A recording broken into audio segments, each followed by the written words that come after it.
The flickering fluorescent lights of the empty classroom buzzed like a headache as Jill D. Rubin pulled her heavy, worn coat tighter around her shoulders. Her eyes were burning, red-rimmed from grading 80 history essays, and her mind was already calculating how many hours of sleep she could get before the 6 a.m. alarm. The school was a tomb of silence, the only sound the scratching of her red pen against paper, until she heard the soft, sickening thud from the back row. Jill froze. She had walked this classroom for a decade, but the air suddenly felt heavy and wrong. She stood up, her desk chair scraping harshly against the linoleum, and hurried toward the shadows of the back corner. She nearly tripped over her, a small, motionless form half hidden beneath a desk. At first, Jill thought a student had left behind a pile of laundry until she saw the neat school uniform and the pale, trembling hand of Hannah Dong. Dropping to her knees, Jill gasped at the girl's deathly pale complexion and the way her chest struggled for air. "Hannah, can you hear me?" she whispered, her teacher's instinct for crisis management kicking in as she checked for a pulse. It was thready and racing. No wounds, but her skin was cold and clammy, symptoms of a severe allergic reaction Jill had been trained to spot. Jill rummaged through Hannah's backpack, searching for an EpiPen, but her fingers closed instead around a sleek smartphone with a case that likely cost more than Jill's monthly salary. The lock screen showed only one emergency contact, Appa.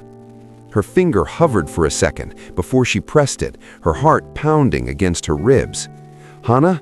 came the response, a deep, accented voice that managed to sound both like a protective father and a lethal predator in a single breath. This isn't Hannah," Jill replied, her voice shakier than she intended. "My name's Miss Rubin, her teacher. I found her collapsed in my classroom. She's not breathing right." The silence on the other end was absolute, harder than steel. "Is she conscious?" the man finally asked, his voice now cold and devoid of all pretense of calm. "No," explained Jill, falling into the clinical tone she used for school emergencies. "I think it's anaphylaxis. Her EpiPen is missing. I'm starting first aid, but—" "Do not move her. Do not call anyone else," the man interrupted, his voice transforming into something that made Jill's blood run cold. "I'm 10 minutes away. Stay exactly where you are." Exactly 8 minutes later, a black sedan with tinted windows screeched to a halt outside the school gates. A man emerged with purposeful strides, radiating an authority that felt like a physical weight. He wore a dark, tailored suit and an overcoat that couldn't quite hide the tattoos creeping up his neck. His eyes scanned the room with laser-like intensity before settling on Jill. This was Yoo-Jun Dong. He knelt beside his daughter, his movements practiced and efficient, as he produced a medical kit from his coat. As Hannah's eyes fluttered open and color returned to her face, Jill instinctively stepped back, ready to return to her quiet life. But Yoo-Jun stood up and turned to face her fully, his penetrating gaze cataloging every detail of her worn coat and the fierce determination still etched in her tired eyes. "Wait," he commanded, the single word freezing her in place. "Thank you for saving my daughter. Now, we have a proposition to discuss." The flickering fluorescent lights of the empty classroom buzzed with a low, rhythmic hum that seemed to vibrate inside Jill D. Rubin's skull.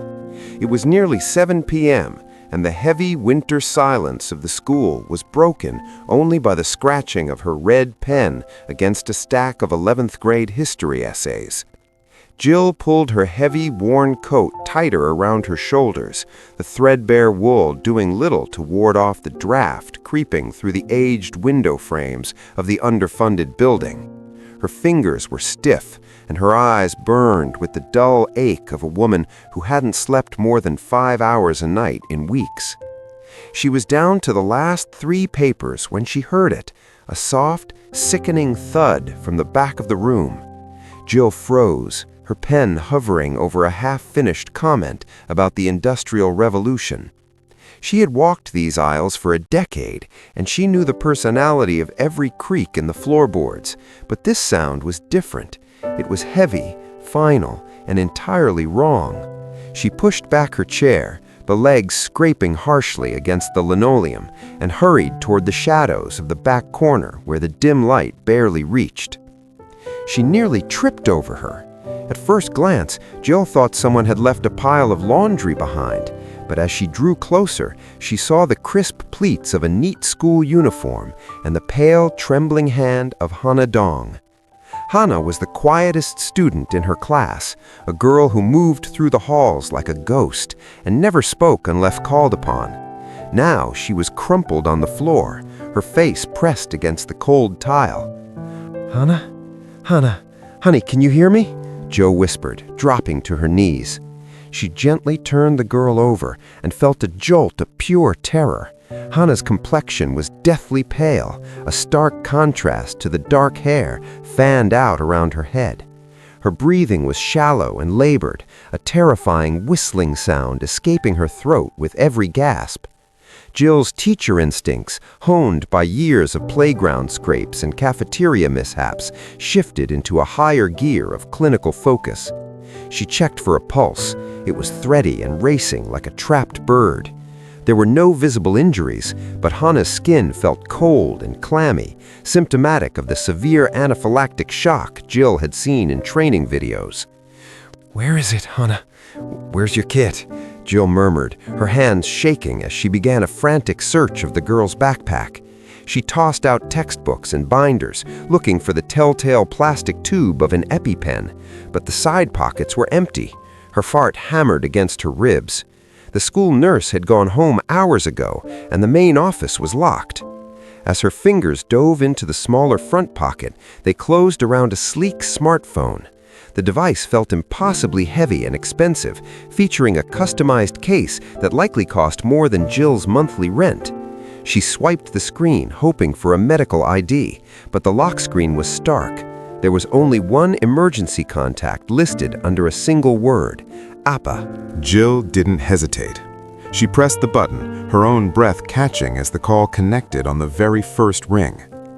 "Hana?" came the response.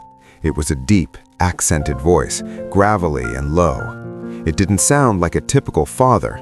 It sounded like a man accustomed to being obeyed, carrying a weight of authority that made the air in the empty classroom feel suddenly claustrophobic. This isn't Hana," Jill said, her voice wavering despite her effort to remain professional. "My name is Jill Rubin. I'm Hana's teacher at the high school. I found her collapsed in my classroom. She's having a severe reaction and she isn't breathing right." The silence that followed was absolute, a void so cold it felt like the man on the other end had physically stepped into the room. Jill could hear the faint, rapid rhythm of his breathing, a controlled fury that signaled a total loss of calm. "Is she conscious?" the man asked. His voice was no longer just a father's. It was as hard as steel, a predator suddenly alerted to a threat.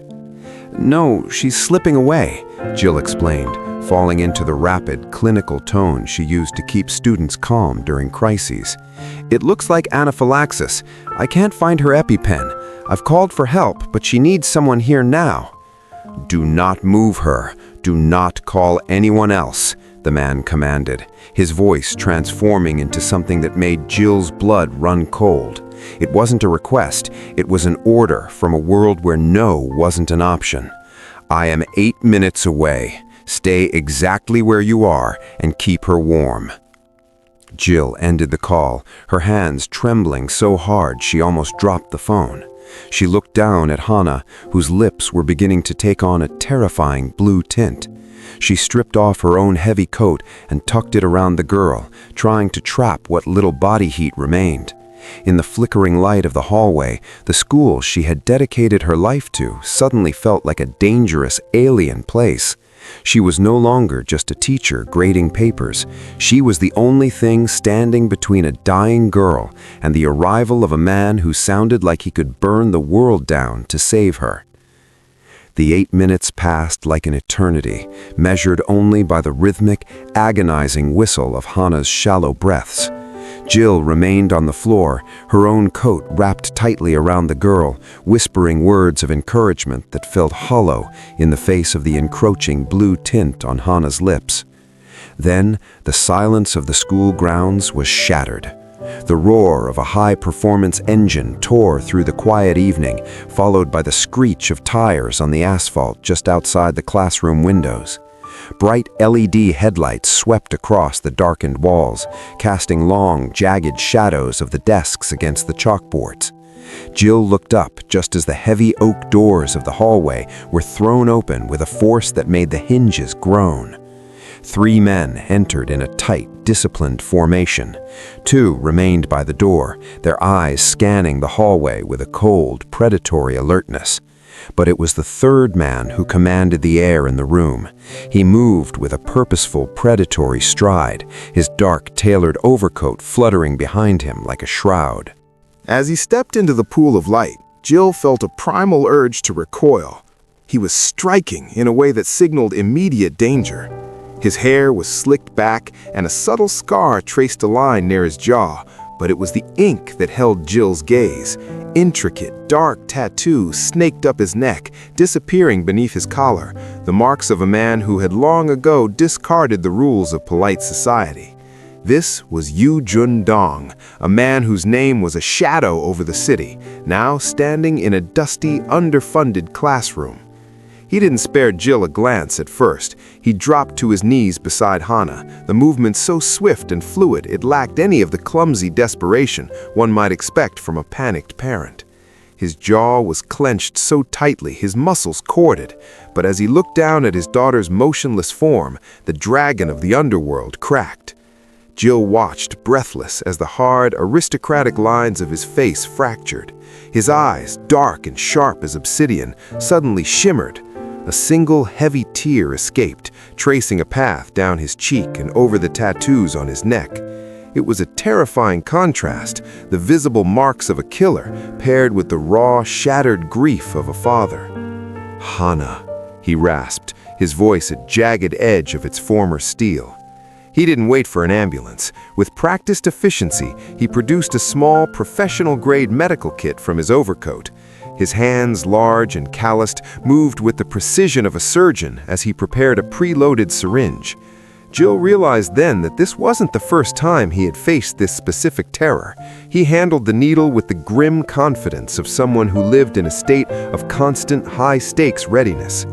He administered the injection into Hana's thigh, his eyes locked on her face, as if he could pull her back to life through sheer force of will. For a heartbeat, there was nothing but the sound of the wind rattling the window panes. Then, Hana's chest hitched. A deep, gasping breath filled her lungs, and the terrifying whistling sound began to fade. Yu Jun let out a breath that sounded like a sob, though his face quickly hardened back into a mask of restrained rage. He smoothed a stray lock of hair from Hana's damp forehead, his touch impossibly gentle. Finally, he looked up. His gaze locked onto Jill's, and for the first time, she felt the full weight of his attention. It was like being under a spotlight, searching, intense, and deeply unsettling. He noted her trembling hands, her discarded coat, and the fierce, protective stance she had maintained over his daughter. "You stayed," he said, his voice returning to that low, authoritative rumble. It wasn't quite a question. "I'm her teacher," Jill replied, her voice gaining strength as the immediate crisis passed. "I wasn't going to leave her alone." Yu Jun stood up, helping Hana into a sitting position as color began to bleed back into her cheeks. He towered over Jill, his presence filling the small classroom until it felt like a cage. The gratitude in his eyes was eclipsed by a dark, simmering suspicion. "My daughter's emergency kit was missing from her bag," he said, his voice dropping to a dangerous whisper. "This was not an accident, Miss Rubin. Someone wanted this to happen." Jill felt a chill that had nothing to do with the winter air. She looked from the powerful man to the fragile girl, realizing that by making that phone call, she hadn't just saved a life, she had stepped directly into the crosshairs of a war she didn't yet understand. The ride from the school was a blur of rain-slicked pavement and silent, muscular men. Jill sat in the back of a luxury sedan, the leather seats feeling like a foreign planet beneath her. Beside her, Hana was conscious but frail, her head resting against the window, while Yoo-jun sat in the front, a silhouette of rigid tension. He hadn't spoken since they left the classroom, but the air around him simmered with a violence that made Jill's pulse skip every time the car hit a bump. They pulled into a sprawling estate on the outskirts of the city, hidden behind towering stone walls topped with shimmering security wires. As the heavy iron gates hissed shut behind them, Jill felt a pang of finality. This wasn't just a home, it was a high-tech fortress. Sleek cameras tracked their movement, and guards in tactical gear stood like statues under the glow of halogen floodlights. Once inside the minimalist marble-floored foyer, Yoo-jun motioned for a maid to take Hana upstairs. The girl hesitated, her fingers briefly brushing Jill's sleeve in a silent plea before she was led away. Only then did Yoo-jun turn to Jill. He looked exhausted, the sharp lines of his face even more pronounced under the interior lights, but his eyes remained predatory. "Sit," he commanded, gesturing toward a study filled with dark wood and the scent of expensive tobacco. Jill sat, her hands clutching her lap. "I'm glad Hana is safe, but I really should get home. I have lessons to—" "Your daughter's EpiPen didn't just go missing, Miss Rubin," he replied, his voice a low, dangerous vibration. He stood by the window, looking out at the rain. It was replaced by a dummy, a hollow shell. Someone inside the school, or someone with access to her belongings, wanted her to die tonight. They knew her allergy, and they turned her lifeline into a death sentence. Jill felt the blood drain from her face. Poisoned? But she's just a child. Who would? "My enemies do not care about the age of their targets," Yoo-jun said, turning to face her. "The Baek clan is looking for a crack in my foundation. They found it in my daughter's lungs." He stepped closer, his presence looming over her. "You saved her life tonight. You showed a calm that my most seasoned men lacked. You didn't run when you saw the ink on my neck, and you didn't flinch when I arrived." He reached into his coat and pulled out a check, sliding it across the desk toward her. Jill looked down at the number and felt a dizzying sensation. It was more than she earned in 3 years of teaching. "I am withdrawing Hana from that school immediately," Yoo-jun continued, "but she trusts no one. She is terrified, and she is a target. I need someone who knows her, someone who can spot the subtle changes in her health, and someone who can teach her how to survive in a world that wants her gone." "You want me to be her tutor?" Jill whispered. "I want you to be her shadow," Yoo-jun corrected. "You will live here, you will eat here, you will be her constant companion. In exchange, I will wipe away your debts, secure your future, and provide you with a level of protection the police could never offer." Jill looked at the check, then at the man who looked like he could crush a throat as easily as he could write a fortune. "And if I say no?" Yoo-jun leaned down, his face inches from hers. The scent of sandalwood and cold rain clung to him. "You are a witness now, Miss Rubin. You saw my daughter at her weakest. You saw me. The people who tried to kill her tonight saw you too. If you walk out those gates alone, you are nothing but a loose end." It wasn't a threat, it was a cold, hard fact. The stubborn dignity Jill had carried through years of underfunded classrooms and overdue bills suddenly felt like a paper shield. She looked at the high-tech monitors on the wall, showing the perimeter of the fortress, and then at the dark, swirling ink on Yoo-jun's hand. "I don't know anything about your world," she said, her voice barely audible. "Good," Yoo-jun replied, his expression softening by a fraction of a millimeter. "That is why she needs you. My world is full of monsters, Jill. I need one person in this house who still remembers what it's like to be human." He held out a pen. Jill's hand trembled as she reached for it, knowing that the moment the ink hit the paper, the tired school teacher she used to be would vanish forever. She wasn't just signing a contract, she was entering the dragon's lair, and the gates had already locked behind her. The transition from Jill's cramped two-bedroom apartment to the Dong estate felt like moving from a charcoal sketch into a cold, high-definition photograph. For the first few days, the sheer scale of the mansion was paralyzing. Every hallway was a gallery of minimalist art and polished stone, echoing with a silence so profound it felt heavy. There were no sounds of neighbors arguing through thin walls, no distant sirens, only the soft, rhythmic hum of the central climate control and the occasional click of a guard's boots on the marble floor. Jill's new quarters were larger than her entire previous home, filled with silk linens and floor-to-ceiling windows that looked out over a meticulously groomed garden. Yet, as she began her first week as Hana's shadow, the luxury started to feel like a gilded cage. She found Hana in the south wing, a section of the house dedicated entirely to the girl's education and recreation. It was a masterpiece of design, equipped with every piece of technology a student could dream of. But it lacked the one thing every classroom Jill had ever taught possessed: life. There were no messy stacks of paper, no half-finished art projects, no scrawled notes passed between friends. Hana sat at a desk made of glass and steel, her eyes fixed on a tablet. When Jill entered, the girl didn't look up immediately. She looked small against the backdrop of the vast, sterile room, a princess in a palace of glass who seemed to be disappearing into the furniture. "Good morning, Hana," Jill said, her voice sounding startlingly loud in the vacuum of the room. "I thought we could move away from the screen today.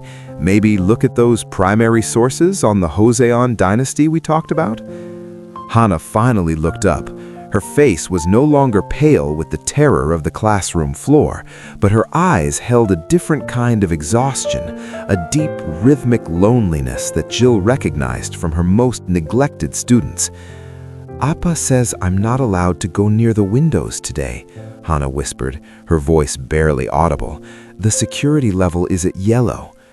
Jill glanced at the windows. The glass was thick, reinforced with ballistic shielding that distorted the light just slightly. Outside, she could see the silhouette of a man in a black suit standing by the koi pond, his hand resting near his belt. "We don't need the windows to learn, Hana," Jill said, pulling up a chair. But as the hours passed, Jill realized the extent of the girl's isolation.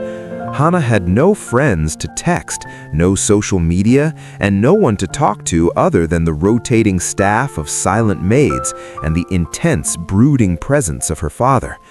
Her life was a series of scheduled movements, monitored by cameras and protected by men with guns.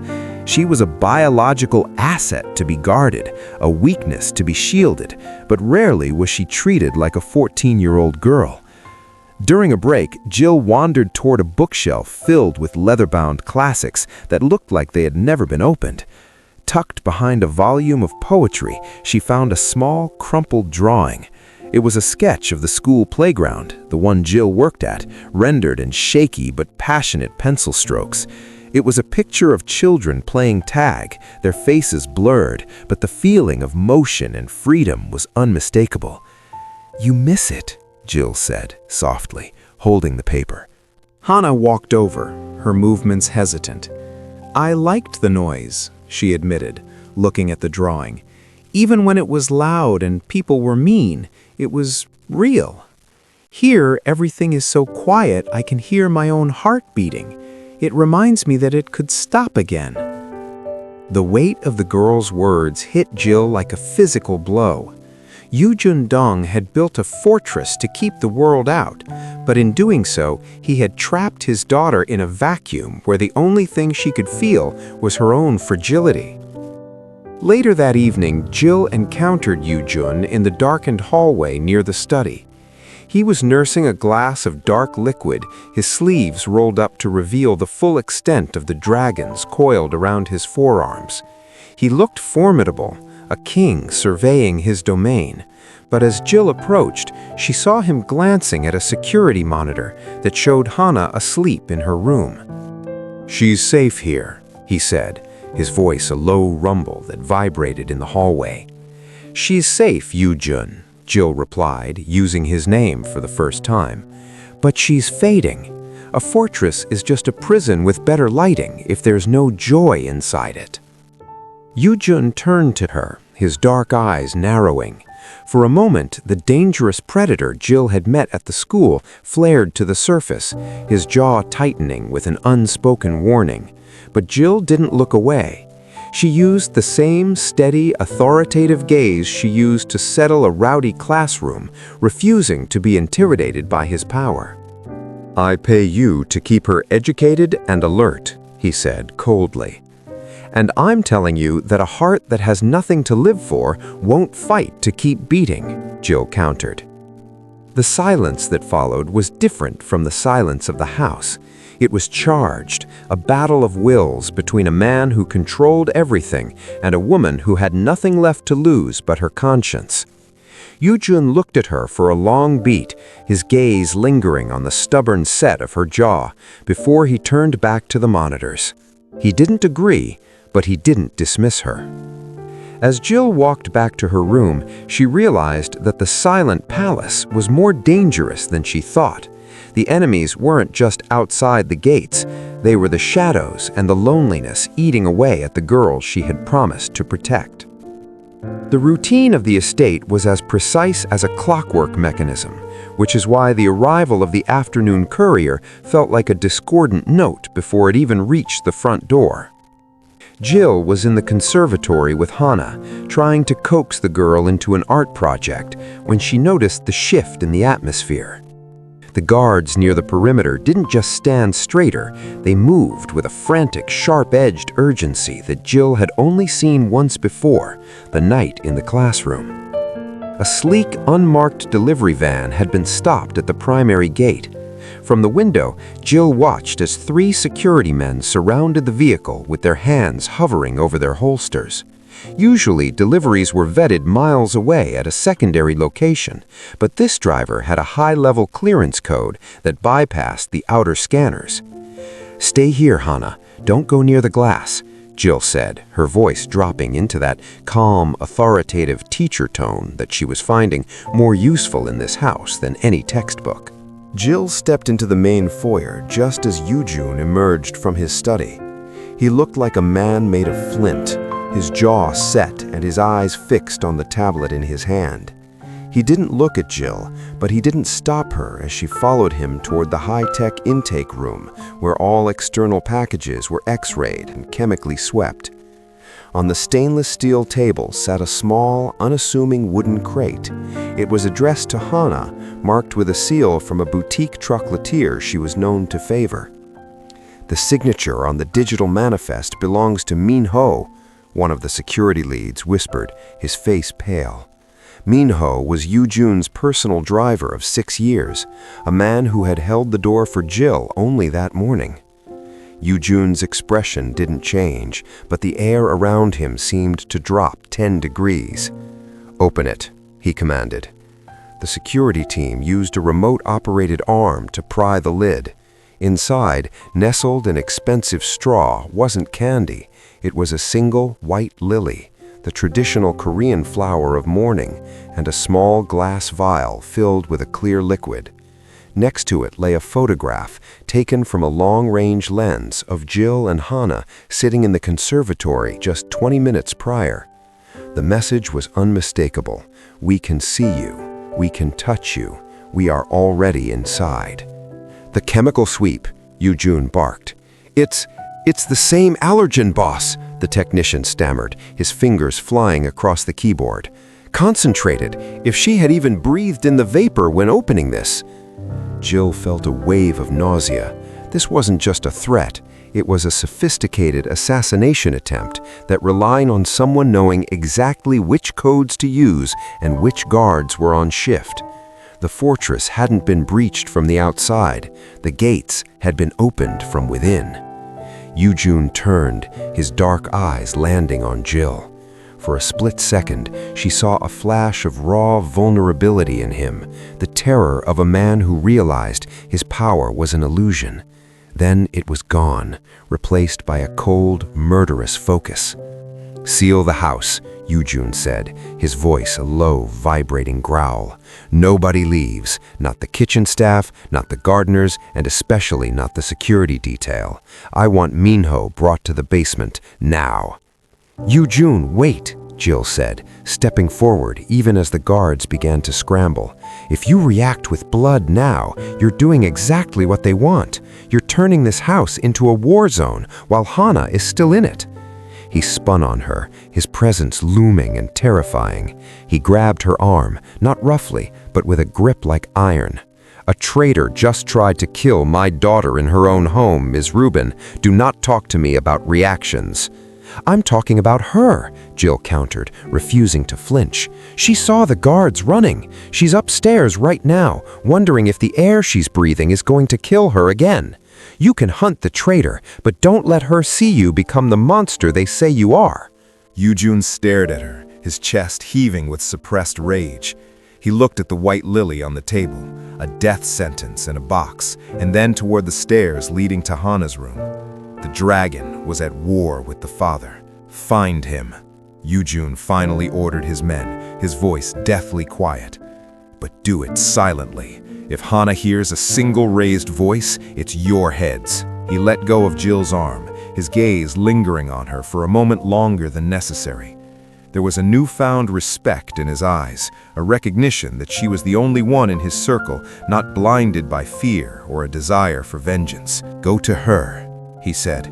"Keep her in the library. Don't let her look at the monitors." As Jill hurried back upstairs, she realized the silent palace was silent no more. The breach had changed everything. The war wasn't just coming, it was already in the hallway, and the man she was beginning to trust was the most dangerous player of all. The days following the breach were thick with an unspoken, vibrating tension. The mansion had become a silent machine of war, with guards moving like shadows and the very air tasting of ozone and cold sweat. Yoo-jun had purged his staff with a surgical, terrifying efficiency, but the traitor Minho had vanished into the city's gray veins before he could be caught. On a Tuesday evening, when the rain was turning to sleet that lashed against the reinforced windows, Yoo-jun appeared in the library. He wasn't wearing his usual tailored lounging jacket. He was in a sharp charcoal three-piece suit, his overcoat draped over his shoulders like a cape, and his eyes were as dark as the stormy sky outside. "Put on your coat, Jill." It wasn't a request. Hana is just finishing her reading. She shouldn't be left alone after what happened with the delivery. "She is in the panic room with 4 of my best men," Yoo-jun said, his voice a low, gravelly rumble. "You have been complaining that this house is a prison. You have been telling me I am too hard, too cold. Tonight, I am going to show you why the walls are so high." The drive was short, but harrowing. They traveled in a 3-car convoy, the tires of the SUVs biting into the wet pavement. They pulled into the basement of an abandoned shipyard, a cavernous space of rusted steel and salt air. Yoo-jun led her toward a small, glass-walled office that overlooked the warehouse floor. Below them, a group of men stood in the flickering light of a single industrial lamp. In the center, tied to a chair, was a man Jill recognized, a low-level clerk from the school board who handled student records. Standing over him was a man in an emerald green silk shirt, his face twisted into a mask of cruel amusement. This was a representative of the Baek clan. "Watch," Yoo-jun whispered, standing directly behind Jill. He placed a hand on the back of her chair, his tattoos visible in the dim light of the office. Through the glass, Jill saw the man in the green shirt pull out a small velvet bag. He didn't use a gun or a knife. He pulled out a photograph of Hana, not at the mansion, but a photo from 2 years ago when she was still a happy child playing in a park. He began to systematically shred the photo, describing in a voice they could hear through the intercom exactly what he intended to do to the girl once Yu-jun was out of the way. He spoke of leverage and disposable assets with the same clinical detachment a butcher might use for a side of beef. The clerk, terrified, began to sob, admitting he had sold Hana's medical history and the school's security codes for a gambling debt. The Bayak representative laughed, a dry, rattling sound, and leaned in close to the clerk's ear, whispering that the debt would never be paid, only inherited by the man's own children. Jill felt a wave of physical sickness wash over her. This wasn't a movie. This was the raw, unvarnished machinery of the world Yu-jun inhabited. These were the monsters who saw a 14-year-old girl's anaphylaxis as a business opportunity. Yu-jun leaned down, his breath warm against Jill's ear, his voice a chilling contrast to the violence below. That man in the green shirt is Michael Bayek's youngest brother. He doesn't hate me, Jill. He doesn't even know me. To him, my daughter is just a line on a ledger, a way to move a border, to claim a port, to increase a margin. He turned her chair so she had to look at him. His eyes weren't filled with rage. They were filled with a weary, ancient kind of clarity. I am a monster because I have to be. If I am not the wolf at the door, they will eat the lamb in the nursery. Do you understand now?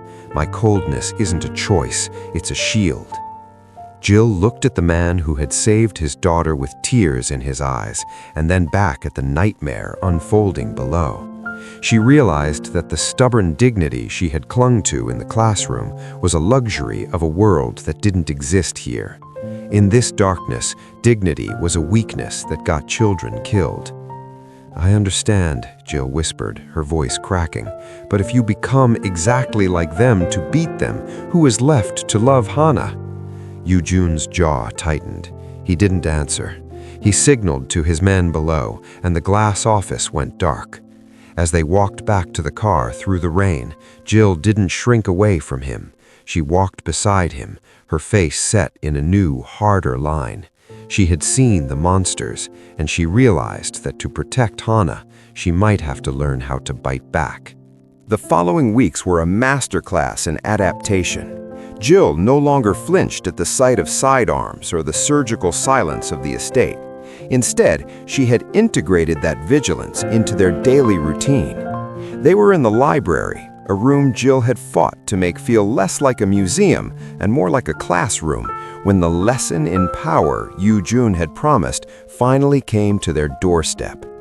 The afternoon sun was weak, casting long, skeletal shadows across the mahogany table where Hana was highlighting a passage on the French Revolution.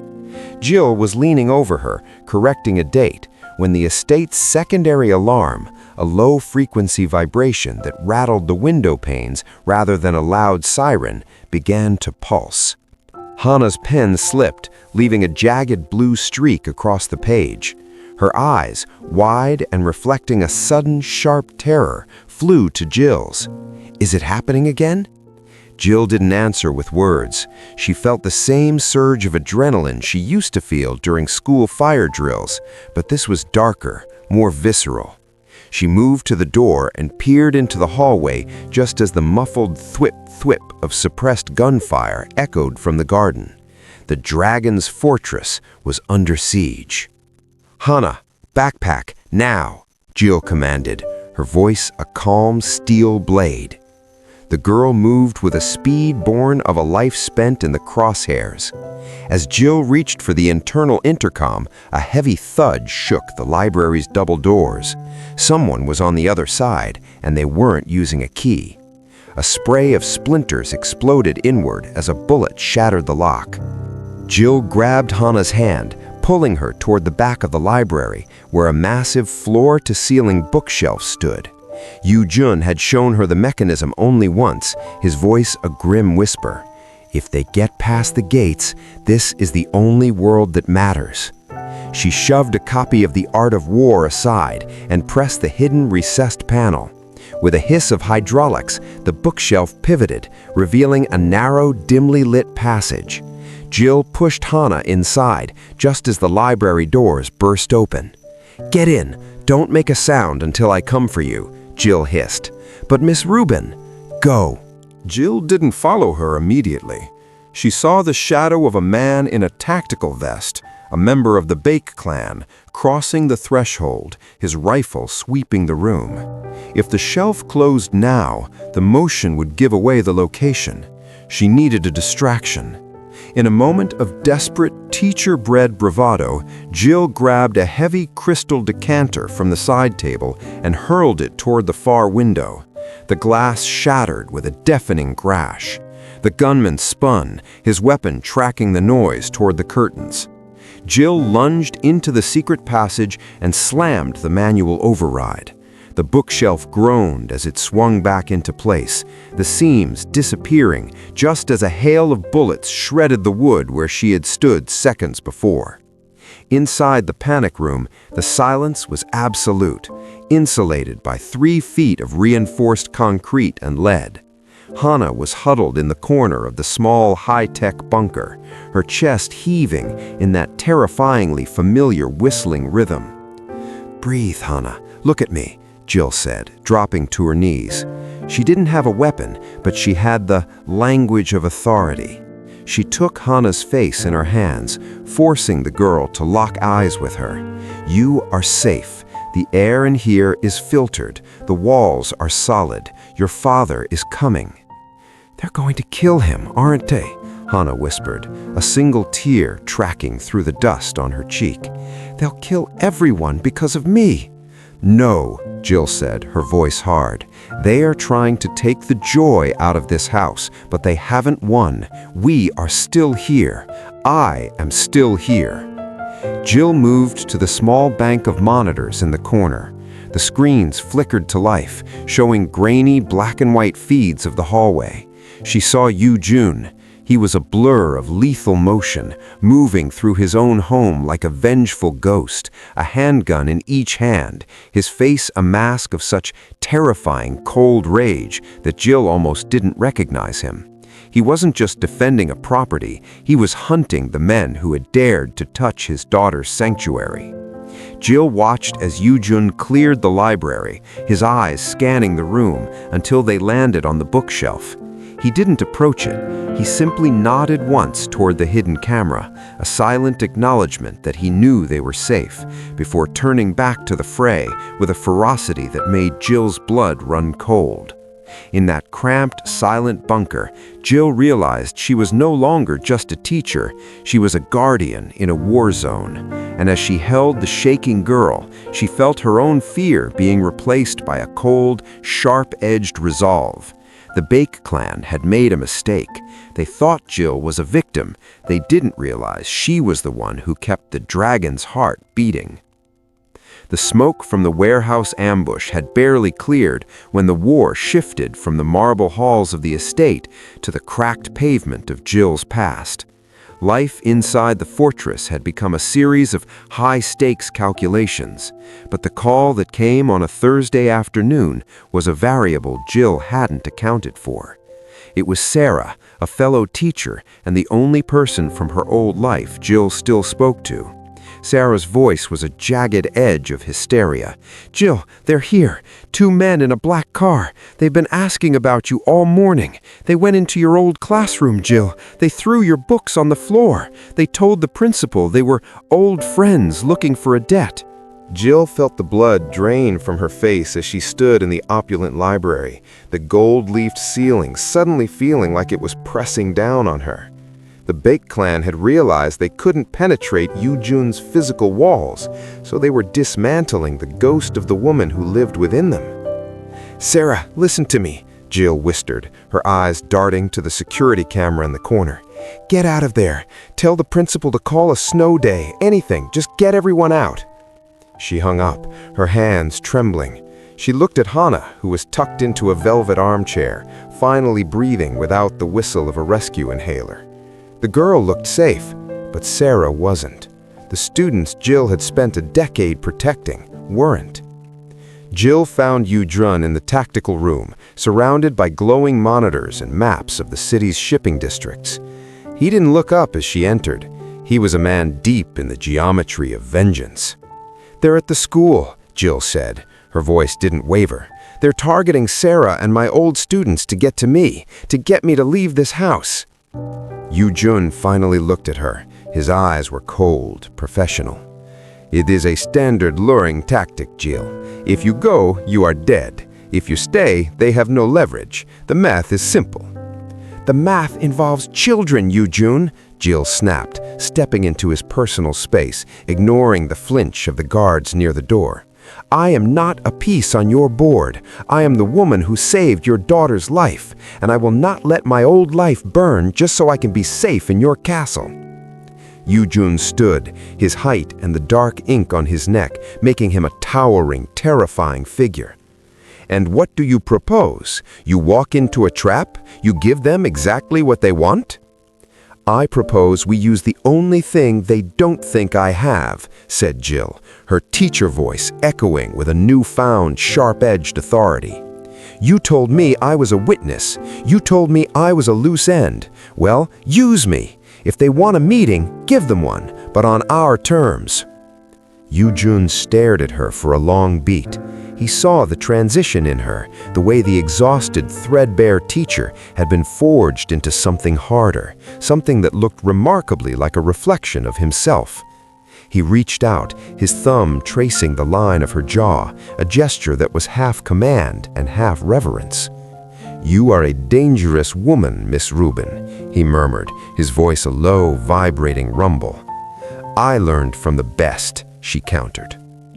The plan was set in motion with a chilling, surgical precision. Yujun didn't just send men, he sent a message. He coordinated a ghost convoy, making it appear as though Jill was fleeing the estate in a panic. Meanwhile, Jill sat in the back of a nondescript sedan, her knuckles white as they sped toward the neighborhood that used to be her world. As they pulled up to the school, the sight of the familiar red brick building sent a pang of grief through her heart. The windows of her old classroom were dark. A black car sat idling at the curb, the same one Sarah had described. The Back clan thought they were catching a frightened rabbit. They didn't realize that the rabbit was leading them straight into the dragon's mouth. Jill stepped out of the car, her heavy, worn coat a stark contrast to the tactical team moving silently through the shadows behind her. She stood on the sidewalk, a solitary figure in the winter wind, looking at the men who had dared to threaten her home. The price of her loyalty to Hana was high, but as Jill watched Yujun's lead enforcer slip into the school's side entrance, she realized she was no longer afraid of the cost. She was the one who set the curriculum now, and the lesson for the Back clan was about to begin. The lure at the school had successfully flushed the Back clan into the open, but the victory felt hollow the moment the ambush turned into a desperate retreat. The black SUV roared up the winding mountain pass, the engine screaming as it fought against the steep incline and the lashing sleet. Behind them, two pursuit vehicles gained ground, their headlights cutting through the mist like the eyes of hungry wolves. Inside the cabin, the atmosphere was thick with the scent of gunpowder and ozone. Yujun sat in the front passenger seat, his body coiled with a lethal, focused energy. He leaned out the window, his handgun barking rhythmically into the night as he returned fire, trying to disable the lead pursuer's tires. "Jill, look at her!" Yujun's voice cracked through the chaos, a rare note of raw panic breaking his iron composure. Jill, pinned to the back seat by the centrifugal force of a sharp turn, looked down at Hana. The girl's face was no longer just pale, it was a terrifying, translucent shade of gray. Her hands were clawing at her throat, and her chest was heaving in a desperate, silent struggle for air. The stress of the ambush, the cold air, and the adrenaline had triggered a systemic collapse. "She's in shock," Jill shouted over the roar of the wind and the rhythmic thud-thud of bullets hitting the reinforced tailgate. "I need the kit." "It's in the floorboard," Eugen yelled, ducking as a bullet shattered the side mirror. Jill lunged forward, her fingers brushing against the cold leather of the medical bag, just as the SUV swerved violently to avoid a fallen branch. She slammed against the door, her shoulder thundering with pain, but she didn't let go of the strap. This was the moment her old life and her new one collided. She wasn't just a teacher in a classroom anymore, and she wasn't just a shadow in a mansion. She was the line between life and death. "Keep us steady!" Jill screamed at the driver as she fumbled with the kit. The car jolted as a bullet found the rear window, spiderwebbing the ballistic glass. Shards of safety coating sprayed across Jill's lap, but she didn't flinch. She pulled out the preloaded syringe, her hands moving with a surgical precision she didn't know she possessed. "Hannah, look at me. Look at my eyes," Jill commanded, her teacher voice echoing with an authority that even the roar of the chase couldn't drown out. Hannah's eyes were rolling back, her pupils blown wide with terror. She was slipping away in the back of a speeding car while men tried to kill them. Jill pinned the girl's leg with her own body to steady her against the swaying of the vehicle. She felt the vibration of the engine through her bones. Pop. The sound of the injection was lost in the crack of a nearby gunshot. Jill held the needle in place for a count of 10, her eyes locked on Hannah's. "Breathe with me, Hannah. 5 seconds in, 5 seconds out." For a heartbeat that lasted 1,000 years, nothing happened. The pursuit vehicles were inches from their bumper now, the sound of metal grinding against metal screeching through the cabin. Eugen was down to his last magazine, his face a mask of restrained, murderous rage. Then, Hannah gasped. It was a jagged, wet sound, but it was air. Color began to bloom in her cheeks, a faint pink returning to her lips. Jill didn't stop. She reached into the kit for the nebulizer, her movements fluid and calm despite the chaos. She was no longer afraid of the bullets or the men in the black cars.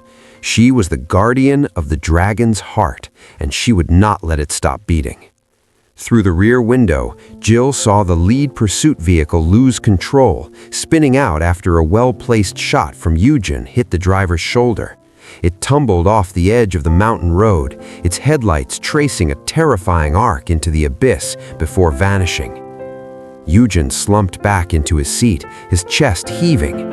He turned slowly, his gaze moving from the retreating lights of their enemies to the sight of Jill cradling his daughter in the back seat.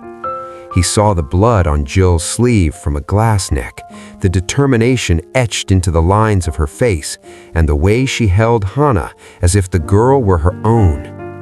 The dragon reached back, his large tattooed hand covering Jill's smaller one. He didn't say a word, but the pressure of his grip said everything. In the cold, high-altitude silence of the mountain, the power shift was complete. Jill Rubin was no longer a witness to his world. She was the one who controlled its pulse. The aftermath of the mountain chase left a heavy, ringing silence in its wake, but it was the silence of a battle won, not the hollow quiet of the palace Jill had first entered. The threat of the Bake clan didn't fade with a whimper. It was severed with the surgical, absolute finality that only Eugen donned through the systematic exposure of their debts and the quiet removal of their leaders. When the dust finally settled, the mansion felt different. The reinforced glass and steel gates were still there, but they no longer felt like the walls of a prison. Jill stood on the balcony overlooking the gardens, watching Hannah.